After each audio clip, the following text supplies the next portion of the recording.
twongeye kandi kubashimira, twongeye kandi gushimana muri iki gitondo kuri uyu munsi wo kuwa kane, umunsi tutazongera kandi kugaruka, umunsi ufite umwihariko wawo, umunsi twongere kugira ubuntu bwo kuba turi imbere y'isi yose, imbere y'abakomeye n'aboroheje, kandi tukaba dutewe iteka n'umushumba Edouard ufite umushinga no kuyobora New Jerusalem na official televiziyo yiwe yitwa Duhumurizanye. Tukaba dutewe iteka ko tukumwe n'umukozi w'Imana, n'abandi bakozi b'Imana benshi nagize umugisha wo kubona nabo. Mukanya tuba turi kumwe, ari umukozi w'Imana yitwa Niseti, ndamuzi cyane n'inshuti yanjye. Umukozi w'Imana ufite byinshi cyane, bimwe duhuriyeho n'ibindi andushaho cyane, afite experience nini cyane, yageze mu bihugu byinshi.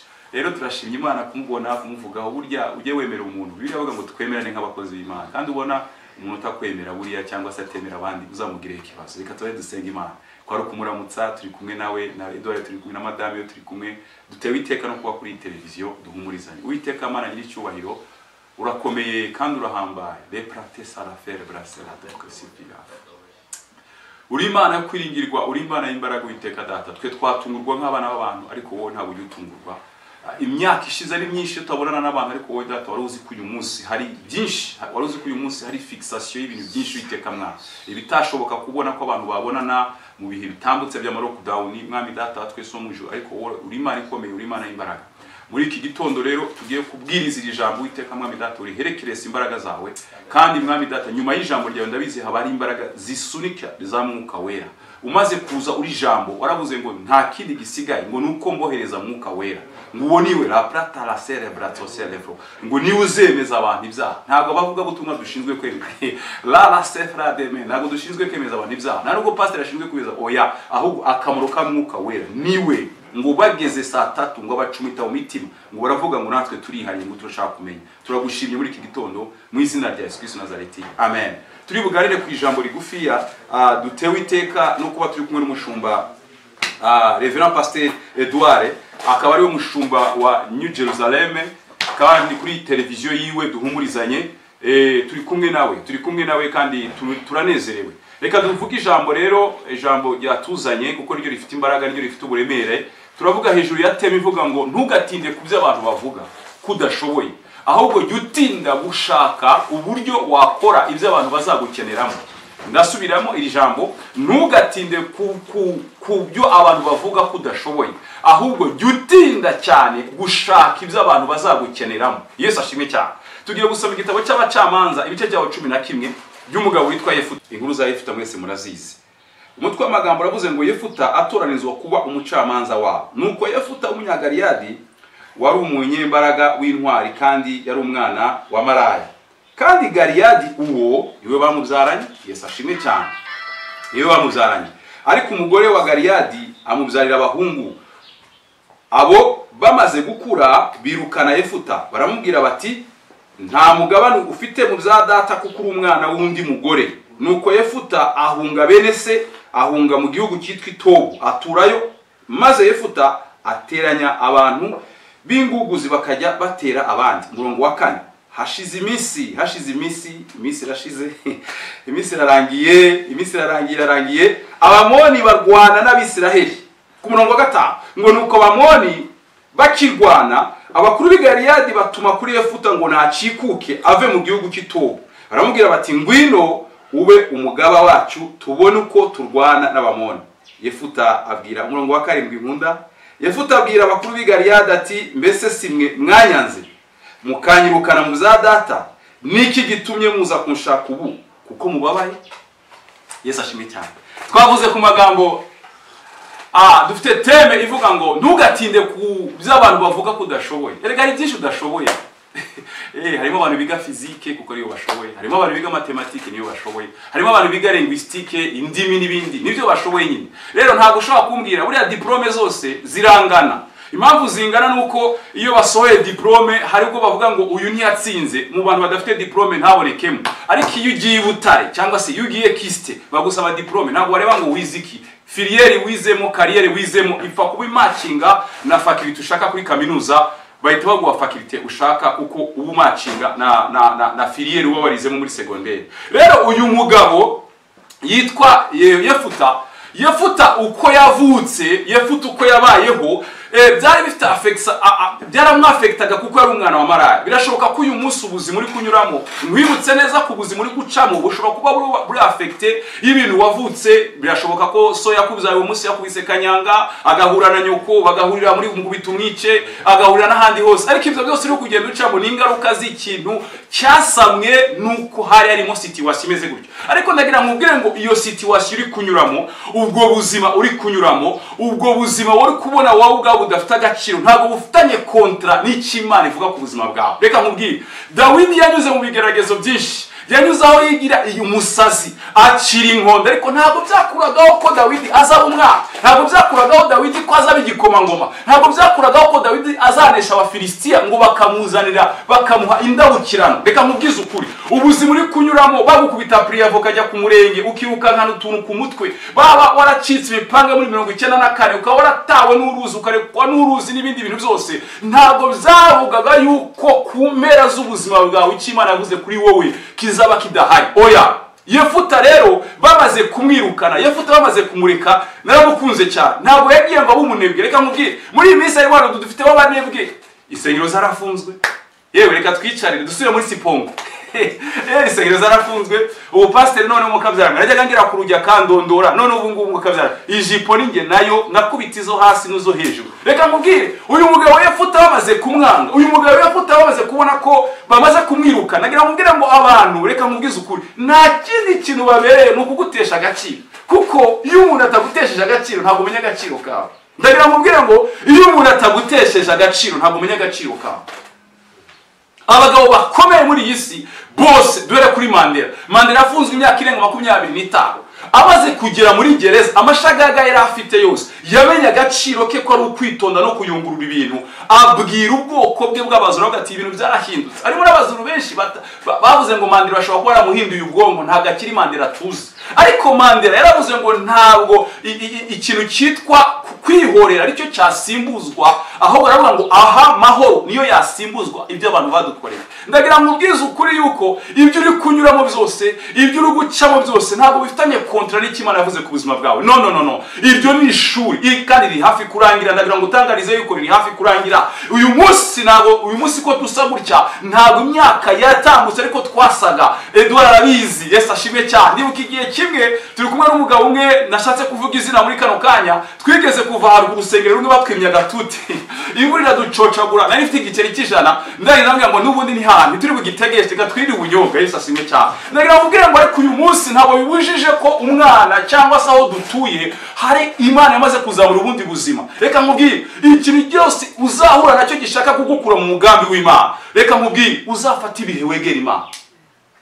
Ikintu cyose kizagupyinagaza, reka agaciro kacu nako kari mu mafaranga, agaciro kacu nako kari muri iki cyayi turamo, agaciro kacu saho tuvuka, agaciro kacu kari muri Yesu Kristo. Haleluya, kari muri Yesu Kristo kuko niwe uvuga ijambo. Reka mubwire, Yesu ntabwo akora, Yesu ararema. La terre brasocre demandabo, abantu barakora ariko Yesu ararema.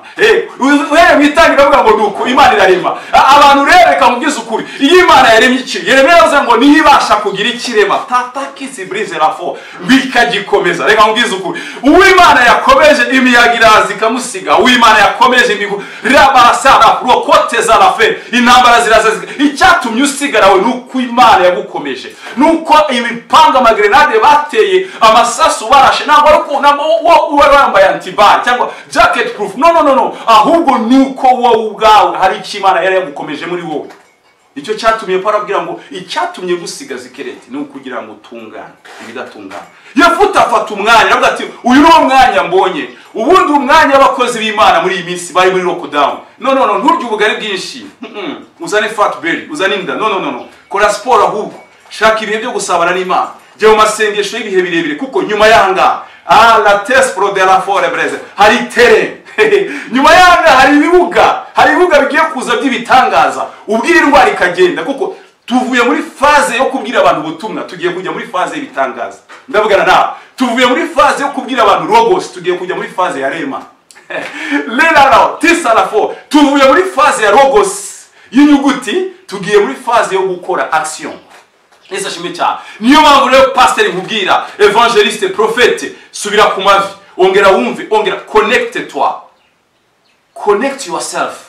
ongera kandi wongere kumva amakuru y'ijuru mashya. Wivuga ngo oya ijambo ry'Imana rivuga ngo nuko muri Yeremiya 23 avuga ngo sije ugiye kureba ikintu gishya ibizakera nimo kabyibuke ngo nakubitiwa ha reka oya reka izo gukubitwa zarangiye ongera wisubizemo imbaraga. Imana igiye kureba ikintu gishya. Yefuta reka nkubwire niba ari akantu gakomeye cyane nukwirukanwa n'abantu biwanyu.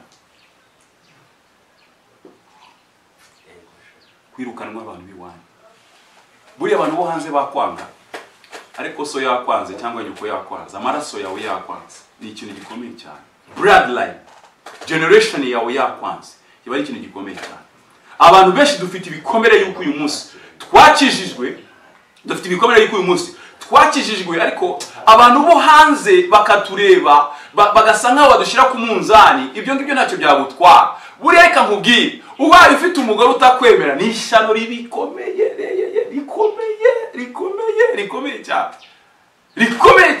Ubaye ufite umugabo utakwemera ni ishyano rikomeye kuko urwo rugo nta ruzajya. Kuko niwe muhorane umunsi ku wundi, niwe uzagakiza dimanche y'agakiza kawe ni wiya. Iyo ukiri umusore abantu biwanyu bakomeye. Efusa ari umusore ariko abiwanyu biwaho baramwanga. Famille amwanga. Nta kintu kibabaje nko kutaha warakijijwe isabwa ati nturye uyu munsi. Twe turabizi. Ndavyibuka jewe gikizwa nkibwira data ko Imana impamagaye. Yarambwiye ati Imana iguhamagaye gute shati ujya kuri Yesu byo kurangiza amashuri.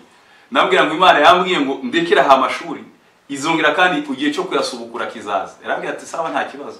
Ati rero wakoropaga amakaro iwacu hari amakaro byo byuko yakoropa ugiye kuyikorera. Nabyo kagasa 11 ariko nkayakoropa umukozi andeba arimo akantu ariko Imana yaje kudushira mu bundi bwiza bw'Imana. Yesu ashimwe cyane. Haleluya. Rero ako gahinda Yefuta yagiye agafite ariko niyayanwa. Ndagira ngo guhumurize nkubwira ngo nkuko iyi televiziyo yitwa ndaguhumuriza nkubwira ngo nugo wabuza abawe muri iki gihe hari icyatumye usigara. There is a purpose. Hari umugambi w'Imana. Icyatumye interamwe zigusigaza hari umugambi w'Imana. Icyatumye inzira bwo bazigusigaza hari umugambi w'Imana. Icyatumye muri rwarwo abandi bapfa bose ugasohokokamo la braza pro. Ndavugana nawe nguhumuriza nkubwire ngo ntabwo Imana yakurekeye kugira ngo umurizo, yakurekeye kugira ngo umutwe. Uyu munsi harimo abantu babagabo benshi tuziranye barokotse genocide. Uyu munsi bafite urubyaro iyo barurebye bongera gusubizwamo imbaraga. Iyo yaravuze ngo ni igiti cyatemwa la brisa forever ngo ariko iyo cyongeye kumva amazi cyongera kandi gushibuka. Edouard yampaye ubuhamya bwinshi cyane ariko uyu munsi yo turi kumwe tuganira n'umugabo ufite urugo rwiza, ufite umudamu mwiza, ufite abana. Iyo bahagazemo bamwibagiza mama we, bamwibagiza papa we, akavuga ngo koko nanjye hari ugushibuka kunda guhumuriza uyu munsi. Ahubwo egera Imana ngo Yefuta ashaka ibihe n'Imana ngo akusanya ongera ushaka abakozi b'Imana. Ndakakuvuga ngo abakozi b'Imana ngo baraguhemukiye cyangwa barakubabaje cyangwa oya no, ongera gushaka abakozi b'Imana ngo yongera guteranya abantu, yongera kandi kujya muri esprit sportif, yongera kandi kwishakamo ibihe. Kongere kandi kwitoza. Paul yaravuze ngo kwitoza kumubiri kugira umumaro mukeya, ngo ariko kwitoza kumuka kugira umumaro mwinshi cyane. Reka mbwira ongera kandi witoza, ongera kandi ufate Bibiliya, ongera kandi wumve ijambo ry'Imana, ongera kandi kumbura ibitaramo, ongera kandi wumve guhimbaza no kuramya Imana biri muri wowe. Yesu ashimwe cyane. Ngo ateranya abahungu b'inguguzi bakajya batera uko bukeye uko bwije. Reka mbwize ukuri turavuga hejuru y'ijambo bivuga ngo wowe ntukite ku byo abantu bakubwira ko udashoboye, ahubwo jya wita ku byo ukora kugira ngo ube umuntu w'umumaro cyangwa kenerwa. Yesu ashimwe cyane. Mwisi reka mubwize ukuri tugeze ibihugu byinshi, ngeze ibihugu 6 muri Afrika, ngenze n'indege, ngenze n'ubwato, ngenze n'amamodoka, ariko reka mubwize ukuri umuntu uzaba muri iyi si ni umuntu uzaba ukenewe. Ni umuntu uzaba ukenewe. Niba udakenewe kandi ikintu cyiza Imana ukiva mu nda ya mama wawe yagushyizemo package yo gukenerwa. Wowe uri inyenyeri. Yesu ashimwe cyane. Ngo nuko Yesu avutse ngo abanyabwenge babura inyenyeri turutse iburasirazuba. Ntabwo Yesu avuka babona iyo nyenyeri. Wibuka ijambo Imana yabwiye Abraham, yabwiye ngo sohoka hanze. Arambwira ngo abana bawe bazangana n'inyenyeri zo hejuru. Abana tubyara na abastari. Reka mubwire ubundi isi yadutwaye ijambo ariko iri jambo Imana yaritangije. Iri jambo ryitwa ngo abastari Yesu niwe waritangije, niwe mustari wa mbere. La desa la forever. Kandi niba ariwe mustari akaba ariwe grand frère yari dusigiye.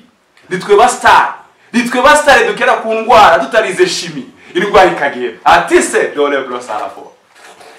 Nitwe bastare tugera ku ngumba zikabyara rabi de la Claude Forasera. Nitwa abastare tugera ku bantu bivye miliyari n'amamiliyari. Akavuga ngo nananiye justice, nananiye ubutegetsi, ariko amapingwa ndiho. Akavuga ngo ariko kuko pastor umbwiye ngo iryo jambo rirancumise. Ese nakora iki? Nitwe bastare. La di cerebroso. Nitwe bastare tugera tugasanga umuntu ari mu kagare, ukabwira ngo haguruka. Nta paracetamol wamuhaye. Nitwe bastare. La di cerebro. Nitwe bastare uririmba, rigeze kuririmba igihe kimwe ndahantu ndarinye ndahimbaza. Hari umugore wari ufite ikibazo cyo kuva.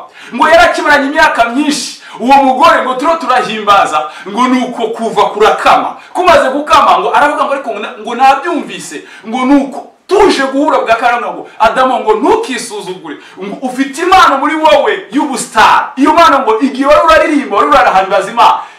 Nari mfite ikibazo cy'uburwayi bw'amaraso cyarakamye. Nitwe bastar. Yesu yaravuze ngo ibyo mfite byose ndabibahaye. Kuko Yohana yaravuze ngo kuko ibimwuzuye byose yabiduhaye. Niwe mustar. Edouard uri umustar. Alice turi umustar. Mama pasteur uri umustar. Le brasa kara brasa forever. Niyo mpamvu rero nta muntu ukwiye kugucisha bugufiya, ahubwo duca bugufi kubw'Imana. Ariko isi turabastar. Ronaldo ni umustar muri football. Michael Jordan ni umustar uhoraho muri basketball. Yes ashimica. Uyu Michael Schumacher ni umustar utwara Ferrari 1. Reka mubwire Tiger Woods ni umustar ukubita agapira ka golf. Yabagabo bicaye ntago basuzugurana, ahubwo baradiringa. La desalafo. Paul yavuze ngo ubwo dufatanya nayo, ubwo dukorana nayo. Radi iyo twicaye. Yesaya yaranditse neza 43 aravuga ngo murabe igiciro kuko wambere wo kubahwa. Nta nyenyeri rero isuzugura indi. Nuko turabastar. Turabastar. Nukisuzugure mutumishi uri umustar. Nuko ngo yefuta ngo ntiyakwisuzugura, ntiyaheranwa n'agahinda. Wiheranwa niyo envelope Satani guhaye. Satani nta kindi kintu nawe yari inyenyeri. Uzasome muri Ezekiel yavuze ngo wanyenyeri yo mu ruturuturu. Impamvu aguhiga nuko azi kuri inyenyeri. Ntabwo yaguhiga uri umurizo. Reka yaguhiga uri umurizo. Reka kandi kamubwira yo géographie icyo bita galaxie, ce sont des ensembles des étoiles. Il y a ensemble des étoiles. Iyo bavuze iyi galaxie rero ni inyenyeri zicyaka kuko ari inyenyeri zazimye. La cerebro che la venebo. Uyu mugabo amenya ko ari inyenyeri. Reka mubwire iyo umenye kuri inyenyeri cyaka ntabwo ubukirizwa n'amafaranga ya Land Road. Uravuga ati uyu munsi ndayabona nejo kandi kuko ndi inyenyeri. Buri inyenyeri iratungurana. Ku manywa ntabwo ziboneka ariko nijoro ziraka. La divo. Zengitara. Ijoro ni igihe habaye ibibazo. Izoni kirigi habaye umwijima. Izoni kirigi atari ibisubizo. Izoni kirigi abantu batareba. Izoni kirigi abantu batumva. Izoni kirigi abantu bara ko byacitse. Izoni kirigi abantu bara bananiwe bashyizweyo. Niho Yesu yavuze ngo iyo hageze nijoro nibwo umwanzi atera. Muri iryo akabibura ukungu mu masaka. Iyo twe turi inyenyeri rero tubabagazi. Ntago baturema mu rukungu mwe twebwe. Oya, ahubwo turarwanirwa urukungu. Twabyuka mu gitondo ati se mutumishi Imana yavuga iki na naraye njyamye nderekwa. Yosefu aramubwira ngo ntabwo ari wowe, ahubwo hari Imana yo mu ijuru. Tekereza umwami abaza umuntu wo muri gereza mageragere ati urabivuga biki kuko ari inyenyeri. Ubundi hari dimension butakobye kudiringa n'abantu. Erwa adiringa na roi. Hari proverbe bivuga ari setarahize. Celui qui travaille à l'hôtel, mange à l'hôtel. Nta muntu wo muri convention ukora muri convention yakwifuza kurya kwa manitiriye hepfo hari. Aho asohoka ari. Salade bakora buriye bakora extra cyangwa nyinshi agasohoka yiriyeho. Akavuga ati burya nkora muri convention. Asohoka muri convention. Biragoye ko umuntu ukora muri convention yagiye hasi muri mukubita umwici arimo. Nimushire play igihumbi ati no uyu nguyu ntago ari sobanukiro. Byanga bikunda convention ishyiraho akantu ho gatura mukozi nuko akora hanga kugira ngo atazagira umururumba mujye mushyiraho agasahaniki. La terre frodezara nuko nawe ngo yishakamo ibihe bidasanzwe. Uyu mwana ndamukunda cyane. Ndagira mubwire ngo ngire bishake ibihe bidasanzwe. Ndabizi wari ufite imipango myinshi. Ndabizi ama synthetizer. Wibuka amafaranga waguze ama synthetizer ukumva ubwonko burayaze. Wibuka amafaranga waguze intebe ukumva ubwo amatapi ibintu wakoze byose ngibana ntiyabibonye. Ongera wishakemo imbaraga kuko ugiye kuba umuntu w'umumaro. Ugiye guke abantu bagiye kubaho bagukeneye. Yesu ashimwe cyane. Nuko Yefuta ngo baza gutera ngo hashize iminsi. Icyo nkundira Imana ibintu byose biri mu minsi. Hari umugabo umwe yavuze ngo kugukunda no kukwanga biri mu minsi. it's about all time. Runako rwakasera nagahe gusa nibuga gatuma umuntu yagukunda cyangwa yakwanga. Uyu munsi nagukunda ejo nkakwanga ni igihe, kandi uyu munsi nakwanga ejo nkagukunda ni igihe. Yesu ashimwe cyane. Hari abantu muzahura Imana yarakuzahuye bavuga ati niwe wari ukenewe, ariko ntago Imana igihe wari umeze nabi suko itari yarakuvuzeho nza yari yarabikuvuzeho, ahubwo yari ishakira ngo kujyana ahantu abantu babona ko uyu muntu nasiga asobanutse. Yesu ashimwe cyane. Nuko yefutanga iminsi ishize, ndagira nkubwire hashize iminsi myinshi, sinzi ibyo nyuzemo, sinshaka no kubimenya kuko ntacyo nanakumarira. Imana yacu nicyo yagiye kumarira ngo baza kwibuka ko yefuta hari hagiye kwibuka abakozi b'Imana, ariko abakozi b'Imana bagiye kwibuka ni abarinze ubuhamya bari bafite amavuta. Icyo ni kintu, iyo ni condition sine qua non. Ni abarinze ubuhamya bwa bafite amavuta, kuko igihe tugiye kujyamo ndagira nkubwire ngo ntago ari cyaro rwose, ahubwo ni cyarema. Ubuhamya amavuta. Yesu ashimwe cyane. Ubaramushaka ku murongo wa 7 yavuze ijambo aravuga ngo ubu kuko muze kunshaka murababaye. Wagize ngo abantu bazagushaka banezerewe? No, jamais du tout. Kamubwira akantu kamwe, umwarabu yanga umunyamerika urunuka, ariko umwarabu ntago ashobora kwanga kunywa coca kuko ikorerwa muri Amerika. Ndagusubiramo kano kantu, umwarabu yanga umunyamerika urunuka, ariko igitangaje ntago ashobora kwanga kunywa coca. Nubwo umwarabu yaba afite urwango rumeze gute, ntago yakwanga kurya hamburger uriya mugati kandi iva muri Amerika, McDonald's. Umwarabu nubwo yaba afite urwango rungana gute, ntiyareka kwambara suppress ya Nike ko ni design ituruka muri Amerika. Umwarabu nubwo yaba afite urwango rungana gute, ntiyareka kurya inkoko ya KFC. Aba bose ni abanyamerika, aba ndio ndakubwira bakora ivyo bintu, ariko kuko bakeneye iyo nkoko ya KFC itetse neza. Abantu bagiye kuza ku buzima bwawe kuko utari mwiza cyane, utavuga neza, utari maneke, ahubwo kuko bafite icyo bagukeneyemo, nicyo gitumye abantu baguhura nawe. Yesu ashimwe cyane. Hallelujah. Urabona president muri Korea y'Amajyaruguru ahantu bita Pyongyang, kuko kapitali ya Korea y'Amajyaruguru yitwa Pyongyang, kapitali ya Korea y'Amajyepfo yitwa Seoul. Uriya mugabo ni umugome ku buryo iyo yumvise ufite ingenga bitekerezo yo kumukura ku butegetsi adatinya kugukubita misile, ariko yanga abanyamerika. Ariko reka nkubwire ikintu cyantangaje kimwe, akunda NBA. NBA umupira wa basket, National Basketball in America.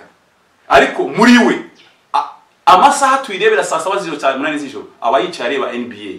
Rero reka mubwize ukuri, nubwo yanga abanyamerika ariko akunda iby'abanyamerika. Abantu bagiye kugushaka kuko utafite ukuresha n'ukusa, ariko kuko icyo ufite ari cyo bakeneye, icyo mugiye kudiringa. Yesu ashimwe cyane. Buryo ujye ubona abantu binjira muri farumasi, ntago abantu baba bakunze farumasi, ariko kuko barwaye bajyamo. Tugiye kuba farumasi z'abantu benshi cyane. Wowe uri farumasi igenda y'abantu benshi cyane. Bishop uri farumasi igenda, apotre uri farumasi igenda, prophète uri farumasi igenda, Anisette uri farumasi igenda, Pastor Edouard uri farumasi igenda, Mama Bishop uri farumasi igenda. Ahubwo wowe imiti yawe iracyafite garanti. Imiti yawe iracyafite garanti. Uko harimo abantu bacuruza imiti akaguhisha garanti yayo. Ariko umuti wawe uracyafite garanti. Uri farumasi, umuti wawe uracyafite garanti. Yesu ashimwe cyane. Hallelujah. Reka kamubwire, suko dukunda abashinwa cyane. Reka. Impamvu ubona amasoko yo kubaka imihanda n'ibiraro, barabishoboye, turabakeneye. Nta uzahungira umushinwa. Kiretse nitwiga nivo bari uyu munsi tukazirenga, nibwo uzabona isoko ryo kubaka umuhanda. Ariko igihe utari wakiga ngo ubone iyo capacity, ariko ndagutangariza uyu munsi mukozi w'Imana, wowe ufite capacity ngo kuko bimuzuye yabiduhaye. Yageze ahantu wari umugore wari ufite ikibazo cy'umugongo aramukiza. Yageze kwa Lazaro arabazura. Izo mbaraga ziri muri wowe, ahubwo ongera wiconnecte n'Imana. Yesu ashimwe cyane. Arabwira ngo muje kunshaka kuko mubabaye. Abantu bazagushaka kuko bababaye, ntabwo bazagushaka ko banezerewe. Mukozi w'Imana, ndangije mvuga ngo niwite cyane kucyo abantu babona kudashoboye. Oya, yego byinshi ntabyishoboye, ni ukuri pe, kandi koko ntabyishoboye. Ahubwo rero hindura switch, jya kucyo ushaka ko abantu bazamenya ko ushoboye kandi bakeneye kijye ku isoko. Reka nkubwize ukuri, abantu bose bacuruza inyanya, abantu bose bacuruza imigati, ariko uzarebe umugati wo muri quartier, umuntu avuga ati uriya mugati nuko isabuni, akagenda akarenga botike ya mbere ya kabiri ya gatatu akajya Simba.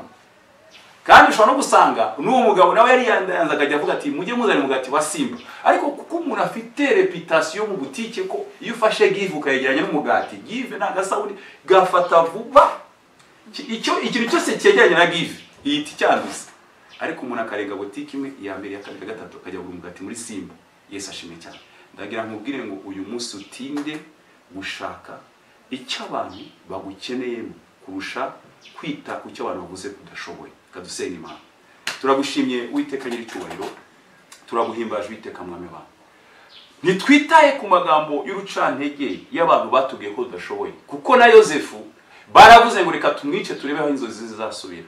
Ageze kwa Potifari amenya ko ari inyenyeri, umugore ashaka kumutega kugira ngo azimye inyenyeri, aravuga ngo oya, ajya muri gereza. Turabizi abatumishi benshi, turabizi byinshi byo biratunyuramo, bimeze nk'amagereza. Ushobora kuba udafite gereza y'amageragere, ariko umuntu ari muri gereza y'urushako cyangwa y'urubyaro, cyangwa muri gereza y'ubukode, cyangwa muri gereza yo kubura finance.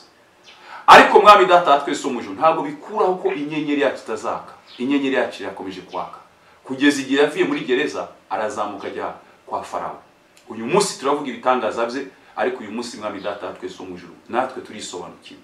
Ntago dugitinze rero ku mateka, kuko amateka tunyuramo nta nkovu asigara, ahubwo Uwiteka mwami ngo bakimara kuva mu itanura ngo nta n'umwotsi warukagaho, ngo ahubwo bahimbaje Imana yabo. Tugiye gusohoka muri itanura tuva muri gihe cya Logos tujya mu gihe cya Rema, nta n'umwotsi utunukaho. Lase braza kade, urakoze nyiricyubahiro nyirimbaraga, ubuntu bwawe n'ubushobozi bwawe mu izina rya Yesu. Amen. Murakoze cyane badukurikiye, Imana ibahe umugisha.